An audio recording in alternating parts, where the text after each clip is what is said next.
The Bert Show. Time to get buzzed on the hot goss from Hollywood with Abby.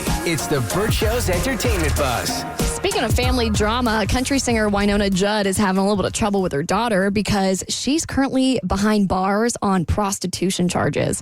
So there were a couple of headlines that came out about this last week that I had seen and kind of skimmed over because it was kind of like just typical, she's not a child star, but like rebellious behavior that you might expect from somebody who has a famous family member. How old is she?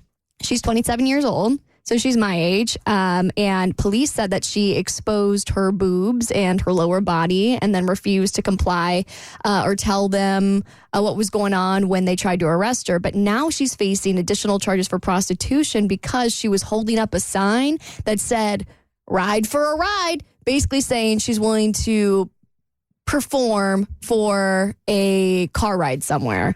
And all the reports are coming out and saying she didn't deny what she meant by ride for a ride. She actually doubled down and said it's perfectly legal to offer intimate relations in exchange for a lift. So now she's behind bars on $2,000 of bail money.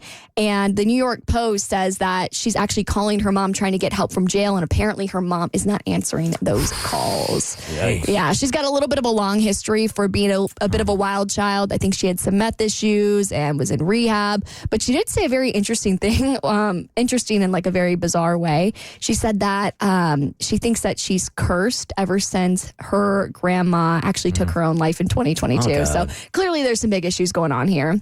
Very superficial question, just to look. It's not even lightening it up. Would you rather have your daughter busted for a crazy amount of drugs or prostitution? Oh, I mean, that is splitting some hairs, man. Give me the drugs. I'd take the drugs. Yeah. Save that. Most of All the drugs. He'll take the drugs. Okay. I mean, it's like 51% drugs, 49% prostitution. Just feel like there's more money to be made in drugs now. You're looking at it from a financial standpoint. Well, I mean, if you're gonna go to hell, like at least make your money, while you're still here. But I mean, if you're on OnlyFans, that's maybe a different thing. Like if it was OnlyFans prostitution or drugs, then I would probably say OnlyFans. I'm going drugs. Yeah. Drugs. Yeah, it's sad. Well, speaking of the country music world, Morgan Wallen, it just feels like he can really do no wrong when it comes to his fan base. So if you missed this story last week, he was at Eric Church's brand new bar in Nashville. It's called Chiefs, and he was 6 stories up, threw a 20-pound chair over the side of the railing. He's facing 3 felony charges, which could be like 15 years in prison. And now his number one song that he has with Eric Church called Man Made a Bar, like Eric did, because Eric did make a bar. It's now number 1 on the Billboard Country Airplay chart. So he is clearly really getting no punishment for this, unless he ends up going to prison, of course. This is the second time, right? So first time that there was the big old fallout was when he was throwing around the N-word, right? And then his song skyrockets to number 1 immediately. And then now he does this.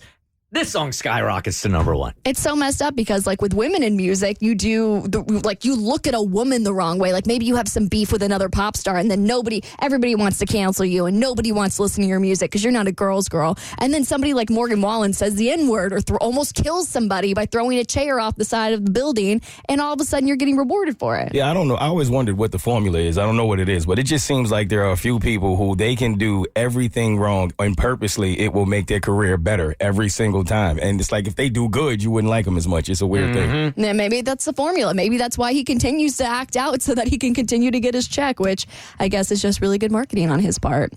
Okay, so last week we found out that the Golden Bachelor is ending his marriage after only 3 months. And it's sparking a little bit of debate amongst people who are big Bachelor fans because apparently the rumors of why they're breaking up is because the woman that he married, her name is Teresa, she doesn't want to leave her family and her job in New Jersey, which is, a very normal reason for any typical relationship, except for the fact that you got married. So you probably should have figured that out before. Yeah, like that's a conversation you had prior to walking down an aisle. Yes, but now people are wondering, when it comes to The Bachelor, should they do it regionally? Like, should you only do a big dating pool for people who live in like the same region? So like the Southeast or the West Coast or the East Coast? Like, do we now geofence people who are allowed to go on certain seasons? No, I think if I'm in love, I'm open to moving wherever she is, if it's true love. And I'm saying, since they televised the wedding, they need to televise the divorce proceedings. I think it's only fair. That's good TV. It just seems so civil, though. Like, he went on Good Morning America and, like, listen, there's no beef. We just don't want to have to, like, uproot our lives, which, again, you should have had those conversations in the prenuptial agreement. And he was asking her to move to Jersey or away from Jersey. So she lives in Jersey. He lives in South Carolina. And she's like, I don't want to leave my job. And I'm like, girl, go get your man. Like, you got, like, maybe 20 years left. Like, you don't need to work. if I'm living in New Jersey, give me a reason to leave. I'm moving to South Carolina for sure. All right, Ryan Gosling is splitting SNL fans down the middle after his performance on the show over the weekend. I'll tell you why fans don't know if they loved it or hated it on your next eBuzz on The Bert Show. The Bert Show.